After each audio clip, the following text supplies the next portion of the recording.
This week, congressional Democrats unveiled President Biden's immigration plan. It is aimed at overhauling much of the policy from the Trump administration. At its heart is an 8-year path to citizenship for young undocumented immigrants known as Dreamers. It also increases the number of diversity visas issued annually to 80,000. Many asylum seekers were forced to stay in Mexico during the Trump administration. The first group of them has now been allowed to enter the United States.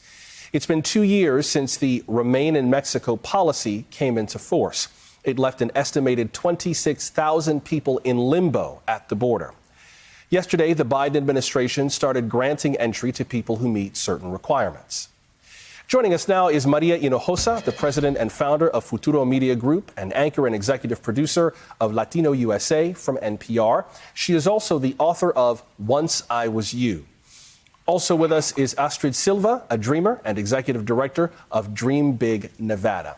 Good to have you both with us. And Astrid, maybe I could start with you. Talk to us about the difference that this would make for dreamers, particularly for viewers who, like me, have no idea what the immigration system looks like, feels like, what it's like to go through.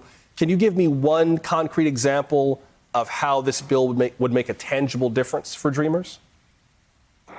Definitely, there would be a line. People continuously tell us to get in line. There is no line. And this would give us the ability to have some clear form of being able to adjust our status, which right now we're just stuck in an eternal limbo. Explain what a line would look like. If there was a line, what are some of the elements of it? Are we talking about meetings, regular meetings, fees to pay, forms to fill out, questions to answer? What happens in this line? Yeah, I don't think I've ever met an immigrant who is against any of the things you just mentioned. It's just that they don't exist. People assume this mythical line that exists of us just going to, the post office and saying, we want to become an American citizen. That doesn't exist. There's thousands of categories of immigrants.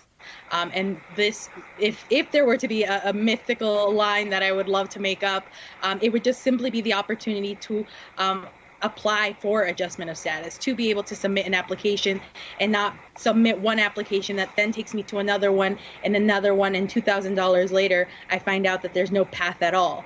It really would just literally open up these opportunities for us to be able to apply. And that's what this bill gives us a hope that would eventually happen. The system has not been working for decades. I wasn't even born the last time there was an actual immigration, there was an actual immigration bill in 1985. And our country has needed it far, far too long. Maria, talk about these diversity visas. What are they and what's the benefit of increasing the number of them? Look, diversity visas are great. They're kind of like they just kind of happen, so it's hard to predict. But for me, I want to talk a little bit more, Joshua, by the way, and it's great to see you, Astrid, and I hope that this happens for you and for your family. But Joshua, I really think that there's a concept of changing the narrative. You still have essentially a narrative that says we've got to control the border. Not to say that you're going to open it up, but there's a notion of like continuing to militarize the border. What about Joe Biden going down there with Kamala Harris and saying we're going to tear down this wall? We don't need this wall because undocumented people are our neighbors. They are not. This is not an amnesty. When somebody says amnesty, you say essential worker, my friend, my neighbor, my coworker. There's a real need to change the narrative. So there are very, very important particulars that are going to potentially happen with this bill, where people will begin to sigh the relief, right, of like, oh my God, maybe I'm going to be okay. But honestly, Joshua, these are people who have been in this country, many of them for years, decades. And to say, okay, now you've got to wait another 8 years. Ronald Reagan did 3 million undocumented immigrants in 3 years. You know what that would do to the American economy? Yeah. It would change the picture of the American economy. And how about that as a narrative? We're doing immigration reform because we want to inspire and get the American economy growing. Well, and that's partly why I'm wondering, Maria, what that might mean for the political future of this. I mean, I don't know, you know me, having lived in California, I don't know any corner of the Central Valley in California that can honestly say that it's ready to wash its hands of immigrants who have a less than fully documented status. We know that for a fact how tightly undocumented labor is woven into our economy. And at a time when we're trying to get the economy back on its feet, regardless of your feelings about crossing the border without documentation, these are people who are working in the economy now. What do you think that does, Maria, in terms of the political future for an immigration reform today? Well, I don't know, Joshua. If you're the Democratic Party and you kind of look at the history that we just lived through, where we had a president who was elected essentially on anti-immigrant positions and racism, right?